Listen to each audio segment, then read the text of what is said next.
இயற்கை அழகும் வளமும் நிறைந்த அழகான பூமி.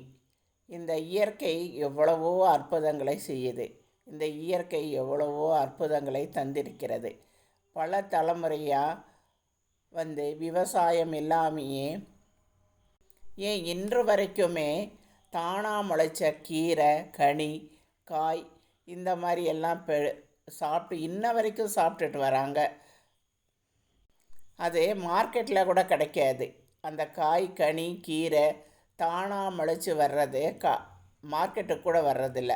அந்த மாதிரி அற்புதமான பூமி. இந்த பலாப்பழத்தை பாருங்களேன். இந்த பலாப்பழ விதை யார் கொண்டு வந்து போட்டது, எப்படி மரம் வளர்ந்தது அப்படின்னு பாருங்கள். எவ்வளோ அற்புதமாக, எவ்வளோ பறிக்க பறிக்க தீராத அற்புதமான கனி. ஆனால் இந்த பலா மரத்தை சில பேர் வெட்டி கூட சாய்ச்சிட்றாங்க, மரமே இல்லாமல். இருந்தாலும் பார்க்குற இடமெல்லாம் பலாப்பழ மரமாக இருக்குது. இதை சாப்பிட்டு இந்த பறவைங்க, குரங்கு, யானை இதெல்லாம் சாப்பிட்டுட்டு எச்சல் போடுறதுனால தான் காட்டுக்குள்ளே மனிதர்கள் போக முடியாத இடத்துல கூட இந்த கனிவகை மரங்கள் நிறைய இருக்குது. இந்த கனிவகை மரங்கள் இந்த பலாப்பழமெல்லாம் பார்த்தீங்கன்னா சறுக்கு மலையில் கூட முளைச்சிருக்கு. அங்கே போய் யாரும் பிடுங்கிட்டு வர முடியாது. எல்லாம் இந்த குரங்கு இந்த மாதிரி பெரிய பெரிய இதை தூக்கிட்டு போய் சாப்பிட்டுட்டு எச்சல் போடுற மாதிரி இருக்கிற, அதனால தான் இதெல்லாம் உற்பத்தியானது.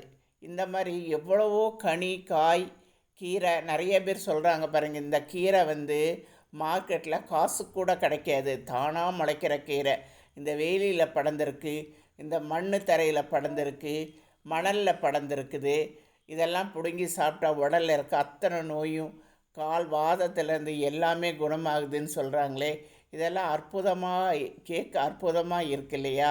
இந்த மாதிரி இந்த இயற்கை எவ்வளவோ அற்புதத்தை தந்திருக்குது. அந்த காலத்தில் மருத்துவமனைங்கிறதே இல்லை, ஜாஸ்தி இல்லை. இந்த விஷயம் தெரிஞ்சவங்க, இந்த கீரை, காய் இந்த மாதிரி விஷயம் தெரிஞ்சவங்க, இந்த இலையை பற்றி தெரிஞ்சவங்க, மூலிகை பற்றி தெரிஞ்சவங்க தானே பல நோய்களை சரி பண்ணிட்டு வந்திருக்காங்க. இந்த பூமியை நினச்சி பார்க்கும்போது ரொம்ப ஆச்சரியமாக இருக்குது. இந்த பலாப்பழத்தை பாருங்களேன். இந்த பலாப்பழம் எப்படி நுனியிலேருந்து மேலே வரைக்கும் எப்படி காய் பிடிச்சிருக்கு பாருங்கள். எப்படி பழம் தானாக வெடித்து வருது பாருங்கள். இந்த அற்புதம், இந்த மாதிரி எத்தனை அற்புதம் இந்த பூமியில் இருக்குன்னு நினச்சி பாருங்கள். இந்த மாதிரி அற்புதத்தை இந்த பூமிக்கு என்ன சொல்லி நம்ம நன்றியை சொல்கிறது? அவ்வளோ அழகான பூமி இந்த பூமி. திரும்புகிற இடத்துல எல்லாம் இதோட அற்புதத்தை சொல்லி மாள முடியாது. ஒரு சில ஏரியாவுக்கு இந்த இயற்கையான அற்புதத்தை பார்க்கவே பலரும் பல இடங்களுக்கு சென்று வராங்க. அவ்வளோ அழகாக இருக்கும் இதோட படைப்பு.